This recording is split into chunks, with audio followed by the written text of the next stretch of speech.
Voilà, donc dernière vidéo pour aujourd'hui, je vais parler de l'énergie libre de Nikola Tesla, et puisque j'en étais en parler de l'autisme, ce que je veux dire c'est que les scientifiques, ils ont toujours regardé les interactions atomiques sans essayer de comprendre l'énergie potentielle en fait.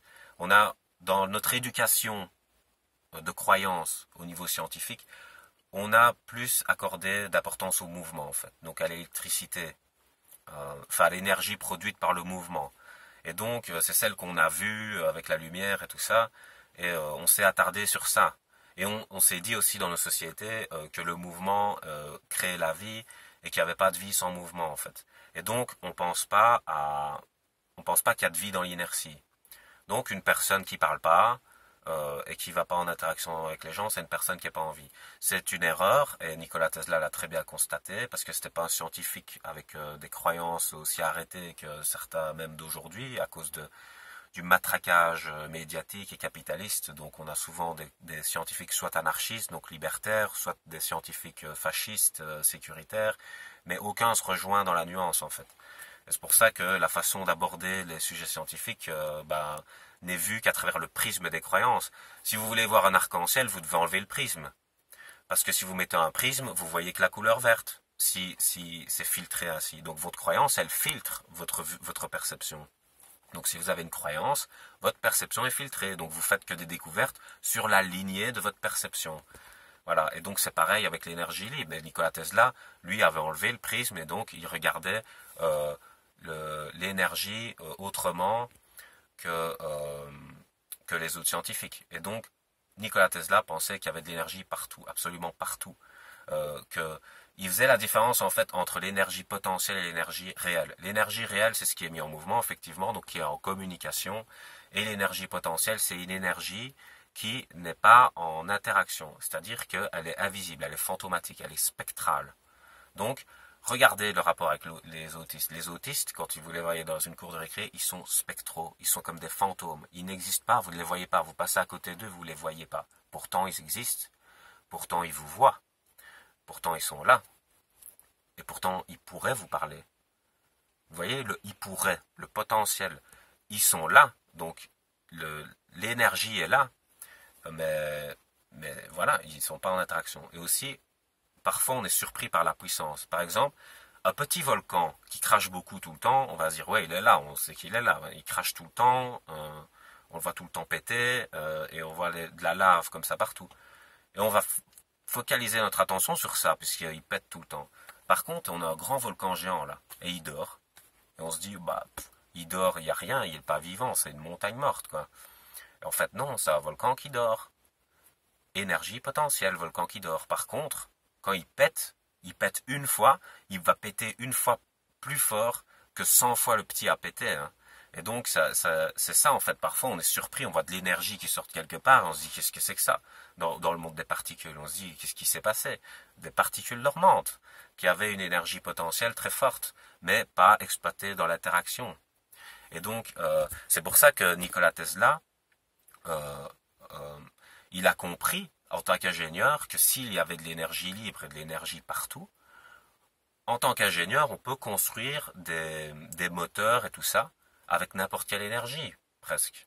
Et c'est ça qui est surprenant. Si vous avez un capteur, un transformateur, et puis l'énergie qui est utilisée à partir du moment où elle est transformée pour créer le mouvement des machines, donc voilà, c'est bon.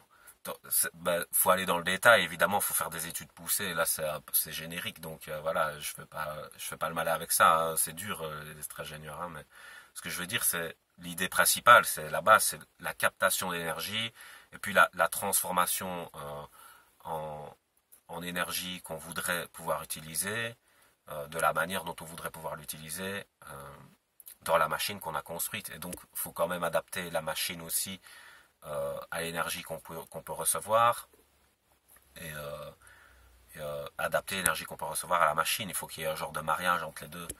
Et c'est bon, c'est le rôle de l'ingénieur, ça.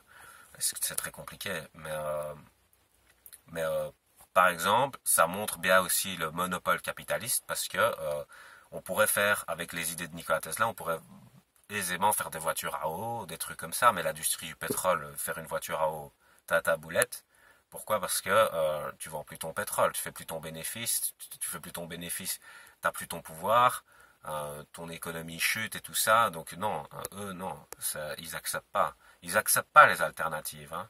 Les capitalistes, c'est des menteurs. Ils font semblant, oui, on va faire une transition écologique. C'est des menteurs. Ils veulent le pouvoir. Le pouvoir, ça n'a aucun rapport avec l'évolution. Okay, le pouvoir, c'est même une contre-évolution. Le pouvoir, il a le pouvoir maintenant. Si on évolue, il perd peut-être le pouvoir. Donc ça l'intéresse pas. Il veut garder les anciens trucs là où il les dirige. Okay, on peut voir ça aussi dans les familles. Ça n'a aucun rapport avec le sujet. Mais dans une famille où il y a un narcissique qui veut du pouvoir, il va essayer de maintenir ses enfants à l'état d'enfant, par exemple. Parce qu'il veut pas qu'ils grandissent et qu'ils deviennent des potentiels rivaux, puisque le narcissique est en perpétuelle compétition. Quand vous avez cet esprit de compétition foireux, vous ne pouvez pas aller vers l'évolution, puisque l'évolution, c'est grâce au collectivisme humain et qu'on construit des trucs qui soient utiles pour tous. Par exemple, si on construit la voiture, c'est pour qu'on puisse tous se déplacer, donc c'est utile pour tous d'une certaine manière, même si c'est polluant, que c'est pas aussi bien fait que ça maintenant. Mais parce qu'ils se font du bénéfice, mais on pourrait faire des voitures moins polluantes, donc qui arrêteraient de tuer des gens, parce que la pollution ça tue des gens, et donc finalement c'est moins utile que ce qu'on croit, puisque si c'est le prix à payer pour rouler et qu'on crève par la pollution, je sais pas comment on doit le prendre en fait au final. Mais si on sait faire des voitures non polluantes, par exemple, bah c'est win-win quoi. Les gens crèvent pas de la pollution et on sait se déplacer. Donc où est le problème? Bah le problème il est dans le bénéfice des riches qui eux n'en ont rien à foutre des autres. Ils ont un esprit anti-scientifique, ils ont un esprit égocentrique de gamin, d'enfant de 5 ans qui veut avoir ses 20 voitures, ses 20 maisons, hein, il veut ses 20 petits jouets, il veut ses petits yachts, hein, et on n'est jamais content parce qu'un enfant, si on lui met pas la limite du père, il ne passe pas par la souffrance génère de la personnalité fait qu'on est satisfait avec peu.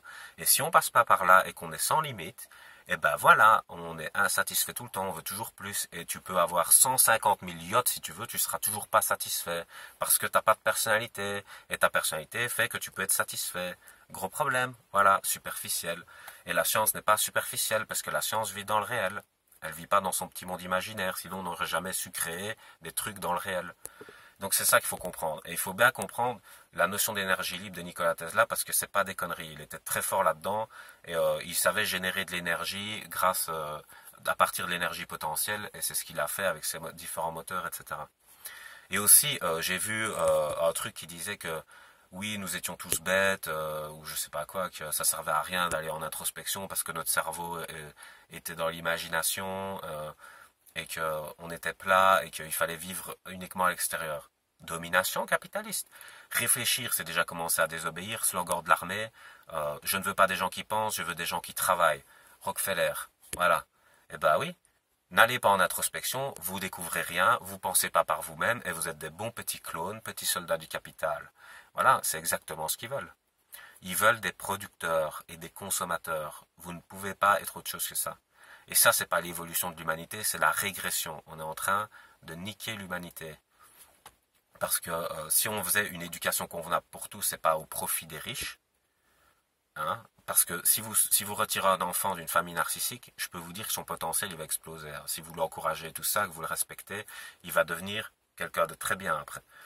Si vous laissez le gosse chez le narcissique, il ne deviendra rien du tout. Il ne deviendra rien, son potentiel sera gâché.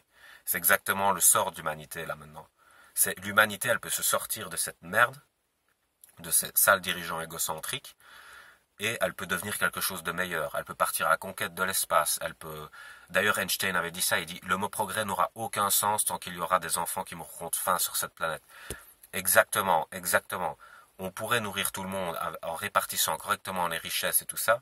Ça sert à rien de partir dans l'espace quand tout le monde crève ici. C'est ridicule. C'est ridicule. Voilà, donc il faut répartir les richesses correctement. Il faut construire des alternatives écologiques pour respecter notre environnement et mieux nous y adapter, parce que selon Darwin, c'est l'espèce qui s'adapte, qui survit. Si on ne s'adapte pas, on va faire comme les autres espèces qui ont disparu, on va se suicider, comme les sectaires, parce que les sectaires, ils sont là complètement jetés, donc ils n'y connaissent rien en science, donc ils finissent par se foutre en l'air. Maintenant, grâce à la science, on peut plus s'adapter à la nature, et c'est ce que j'avais déjà dit avec avec Jacques Fresco, qui faisait des alternatives architecturales, et j'ai vu David Calbo aussi qui était passé dans Ce soir ou jamais, des alternatives architecturales où on mettrait plus de verre, et on ferait des habitations écologiques qui permettent de produire plus d'énergie qu'elle en consomme, etc. Or là maintenant on est en train de faire des cendriers. Vous avez déjà vu les zones industrielles? C'est un cancer géant, c'est un cancer macroscopique, une zone industrielle. C'est un cendrier le truc. Bon, on sait bien que les cigarettes donnent le cancer. Ben, vous avez déjà vu la tête d'un cendrier? Ben, les pauvres, ils doivent vivre là-dedans. C'est normal qu'ils vivent pas vieux. Ils respirent de la poussière comme les mineurs qui descendaient dans la mine. Ils avaient maladies, je sais plus le nom, mais voilà, ils chopaient des maladies aux poumons et tout. Et c'est exactement ça. Avec du verre, on respire du bon oxygène qui vient des plantes. Et puisqu'on parle de ça, il y a eu la forêt amazonienne qui crame. On dit le poumon de la Terre. Mais effectivement, c'est le poumon de la Terre parce que on sait très bien qu'il y a la gestion du carbone et de l'oxygène. Mais il n'y a pas que ça, oui. Il y a toute la biodiversité qu'il y a dans l'Amazonie. Et il faut bien comprendre qu'il y a une chaîne alimentaire et un équilibre dans la nature. Et quand on détruit une espèce, on détruit aussi l'espèce qui la mange parce qu'il n'y a plus rien à manger. Et ainsi de suite. Et alors on fait une réaction en chaîne de domino, de destruction. Et donc nous aussi, hein, à la fin, si on tue toutes les espèces à vitesse comme ça, parce qu'on jette de la nourriture, ça c'est la stupidité humaine. Vous savez à quoi il sert le cerveau? Le cerveau il sert à faire des choix. Donc le cerveau il sert à ce qu'on gaspille pas. Le cerveau il sert à ce qu'on aille vers l'essentiel. Plus vous avez de cerveau, plus vous allez vers l'essentiel et plus vous êtes simple. Plus vous êtes con et plus vous faites compliqué et vous allez vers le superficiel. Pourquoi le superficiel? Imaginez, on produit 100%, on gaspille 90%. Il nous reste 10%. Donc on a dépensé 100% d'énergie pour en récupérer 10. On est super, nous, on est hyper intelligent en fait. Ben non. Si on a besoin de 20%, on produit 20%. Pourquoi produire 200% quand on a besoin de 20%? Ça, c'est ridicule. Ça, c'est une société qui n'a pas de cerveau. Et c'est le capitalisme actuel. On ne sait même pas ce qu'on fait ni pourquoi on le fait. Tout le monde travaille dans des usines. Ils sont chacun des maillons de la chaîne. Ils se disent, oh, c'est cool.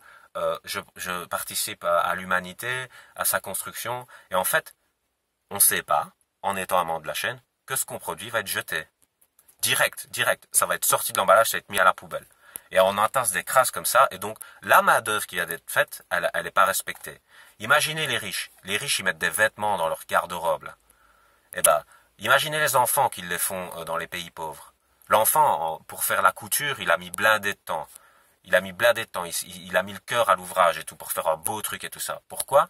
Pour que un riche capricieux de merde, il foute ce vêtement-là dans une armoire et que ce vêtement n'en sorte plus jamais.